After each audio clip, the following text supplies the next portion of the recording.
Top 10 news around the world on today. Hamas fires rockets towards Jerusalem, Tel Aviv. After sirens sounded in Jerusalem earlier, Hamas's armed wing has said it fired rockets towards Jerusalem and Tel Aviv. In a statement, the Qassam brigades said the attack was in response to Israeli forces targeting civilians. Bombardment has not stopped all day.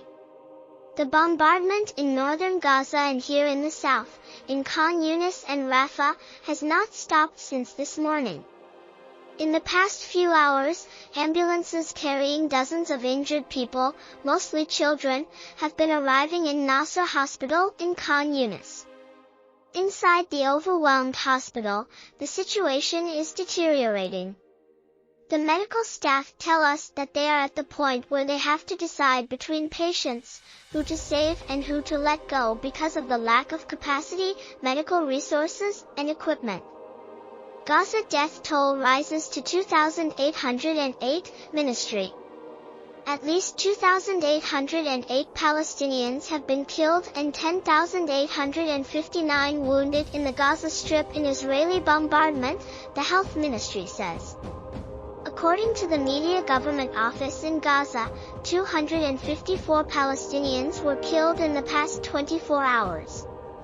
About 64% of all those killed are women and children.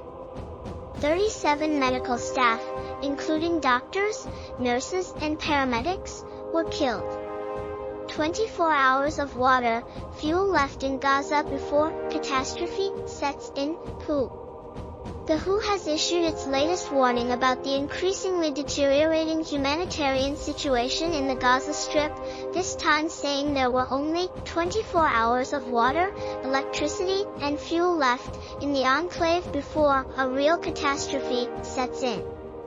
Ahmed Al-Manhari, the UN Health Agency's regional director for the Eastern Mediterranean, said the bombarded, besieged territory must be allowed to receive the convoys of aid that are currently stuck at the Rafah border crossing with Egypt.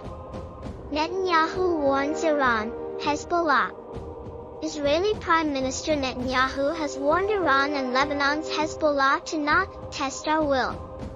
Do not make the same mistakes, simply for the reason that the price you will pay this time will be much higher, he said in a speech to Knesset.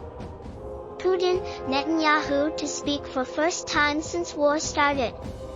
Russian President Vladimir Putin is going to speak with several leaders today, including Israeli Prime Minister Benjamin Netanyahu, Palestinian President Mahmoud Abbas, and Egypt's President Abdel Fattah el-Sisi, a Kremlin spokesperson says.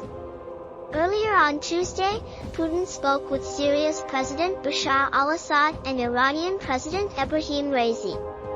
Putin repeats praise for China's peace proposals before trip to Beijing.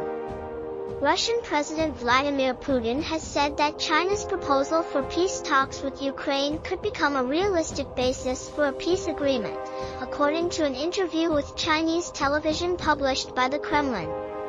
China's Belt and Road Summit kicks off in Beijing. China is hosting representatives from 130 countries marking the 10th anniversary of the Belt and Road Initiative. Russian President Putin is expected to attend in a further boost to Moscow's ties with Beijing. Starting Monday, China is hosting representatives of 130 countries for a summit marking the 10th anniversary of the Belt and Road Initiative (BRI) Forum, Beijing's global international infrastructure scheme, which is seen as a key pillar of President Xi Jinping's efforts to extend China's international reach. Australia, Musk's ex fined over child abuse content concerns. X, previously known as Twitter, has been fined under Australia's Online Safety Act for allegedly failing to demonstrate it was doing enough to crack down on child sex abuse material. An Australian internet safety watchdog has fined Elon Musk's social media platform X $610,500 Australian dollars, 367,000 euros, for not sharing information about its efforts to combat child sex abuse content. Ecuador, Daniel Noboa wins presidential election. The center-right businessman will become Ecuador's youngest ever president at 35, but faces formidable challenges. He defeated socialist Luisa González in a runoff vote. Daniel Noboa will become Ecuador's next president after defeating Luisa González in a runoff vote on Sunday. The son of a banana baron, the 35-year-old Noboa has promised to restore peace to violence-plagued Ecuador. I hope you find this summary useful and informative. Please like the video, subscribe the channel and press the bell icon to get updated with daily world top stories. Thanks for watching.